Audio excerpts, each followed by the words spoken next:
በዛሬው የመቶ ቀን ግምገማችን የመቶ ቀኑን ብቻ ሳይሆን የ8 አመቱ አጠቃላይ አካሄዳችንና ያገኘነው ውጤት ምን ይመስላል፣ ባለፉት 9 ወራት ያለው አፈጻጸም ምን ይመስላል፣ እንደዚሁ ደግሞ በመቶ ቀን የነበረን አፈጻጸም ምን ይመስላል የሚሉትን ነገሮች ነው ደምረን ለማየት የሞከርነው።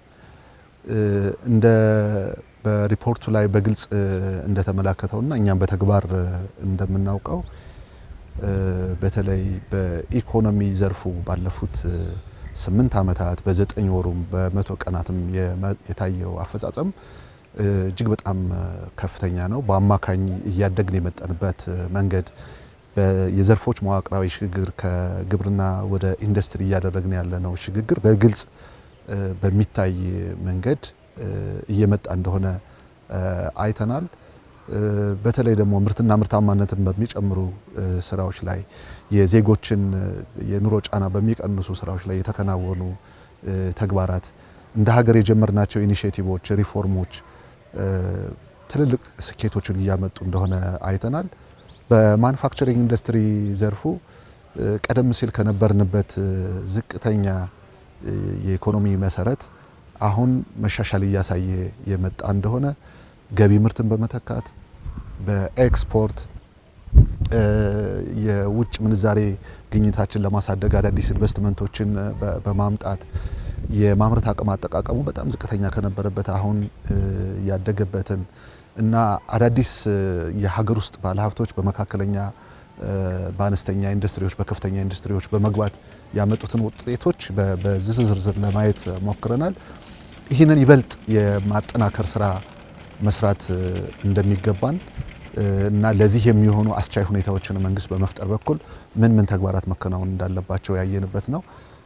ግምገማችን በአጠቃላይ ይህንን የሚያሳይ ሆኖ ግብርናው ላይ የተለዩ የትኩረት ማዕከላት አሉ፣ ማዕድን ላይ የተለዩ የትኩረት ማዕከላት አሉ፣ በኢንዱስትሪ ዘርፉ በቱሪዝም እና በዲጂታል ኢኮኖሚ ውስጥ ደግሞ አይቲ ላይ የምንሰራቸውን ስራዎች በዝርዝር በሚያሳይ መንገድ ነው የገመገምነው ማለት ነው።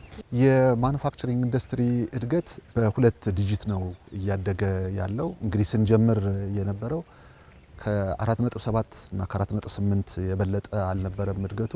አሁን አጠቃላይ ኢንዱስትሪን በምናይበት ጊዜ ከ13% በላይ ነው እያደገ ያለው። ይሄ ወደ ማኑፋክቸሪንግ ኢንዱስትሪ ስንመጣ የራሱ ሼር ይኖረዋል፣ ግን አጠቃላይ ኢንዱስትሪን ደምረን በምናይበት ጊዜ ከ13% በላይ እድገት እየታየበት ነው ማለት ነው። በዚህ ውስጥ የማኑፋክቸሪንግ ኢንዱስትሪ የኃይል አጠቃቀም ከአመት አመት በጣም እያደገ ነው። ወደ 23% የኃይል አጠቃቀማቸው አድጓል። የወጪ ምርት ግኝታቸውም በጣም ከፍሏል። ባለፈው 9 ወር ብቻ $433 ሚሊዮን የሚያወጡ ምርቶችን ኤክስፖርት ማድረግ መቻሉና ያን ያህል ገቢ መገኘቱን አይተናል።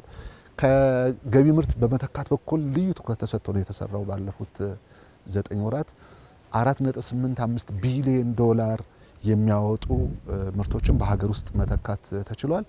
ይሄ ለስራ እድል ፈጠራ፣ የመንግስትን ገቢ ለመጨመር፣ በአጠቃላይ ኢኮኖሚ ውስጥ መነቃቃት በመፍጠር የኑሮ ጫናን፣ ገቢን፣ ወጭን በመቀነስ ኢንፍሌሽንን በመቆጣጠር በኩል አዎንታዊ ሚና የነበረው ነው። ስለዚህ በሴክተር ደረጃ ሲታይ አንዱ የተሻለና ስኬታማ እንቅስቃሴ ላይ እንዳለ በግምገማችን ያየነው የማኑፋክቸሪንግ ኢንዱስትሪ ዘርፉ ነው ማለት ነው። የግብዓት አቅርቦት ጉዳይ ልዩ ትኩረት ተሰጥቶ መሰራት አለበት ነው።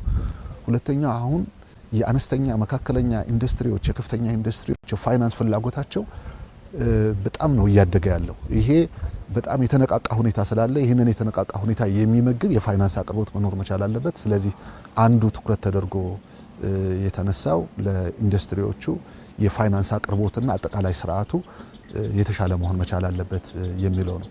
ሶስተኛው የኢንዱስትሪዎቹን የማምረት አቅም አጠቃቀም ለማሳደግ የሚያስችል ድጋፍ መደረግ አለበት። ኢንዱስትሪዎቹ ኃይል ይፈልጋሉ። የመሬት አቅርቦቱ የተሻለ መሆን መቻል አለበት። የሰለጠነ የሰው ኃይል መቅረብ መቻል አለበት። አስቻይ የገበያ ስርዓት መኖር አለበት። እነዚህ ሁሉ ተደምረው የኢንዱስትሪዎችን የማምረት አቅም አጠቃቀም ያሳድጋሉ እና አሁን ካለንበት የማምረት አቅም አጠቃቀም ከፍ ያለ የማምረት አቅም አጠቃቀም እንዲኖረን ለማድረግ እዚህ ላይ ትኩረት ሰጥቶ መስራት ይገባል ነው። እንደ ዓለም አቀፋዊ ሁኔታው እንደሚታየው የተገማች የሆኑ ሁኔታዎች አሉ። ስለዚህ ከዚህ ጋር አብሮ የሚሄድ አዳዲስ ኢንቨስትመንቶችን ወደ ሀገር ለመሳብና የሚመጡትንም እዚሁ አቆይቶ ስራ ላይ እንዲገቡ ለማድረግ የሚያስችሉ ስራዎች መሰራት አለባቸው የሚለው በትኩረት እየታየ ነው። የኢትዮጵያ ታምርት ንቅናቄ በኢትዮጵያ ማኑፋክቸሪንግ ኢንዱስትሪ ውስጥ ትልቅ መሰረት የጣለ ስራ ስለሆነ የኢትዮጵያ ታምርት ንቅናቄን ይበልጥ ውጤታማ ሊሆን እንዲችል የሚያደርግ ድጋፍ መሰጠት አለበት የሚለውን አይተናል። በሌላ በኩል የገጠር ኢንዱስትሪያላይዜሽን ከ2017 ጀምሮ የጀመርነው ነው። በሱ የገጠር ኢንዱስትሪያላይዜሽን ንቅናቄ 754 የሚሆኑ ኢንዱስትሪዎች ወደ ማምረት ገብተዋል። ስለዚህ ይሄ የኢንዱስትሪን በገጠር ተደራሽነት የሚያሳድግ የግብርና ምርትን እሴት ጨምሮ ወደ ገበያ ለማቅረብ የሚያስችል ስለሆነ ይህንንም ስራ አጠናክሮ በቀጣይ መስራት እንደሚገባ በመድረካችን ያየንበትና አቅጣጫ የተሰጠበት ነው ማለት ነው።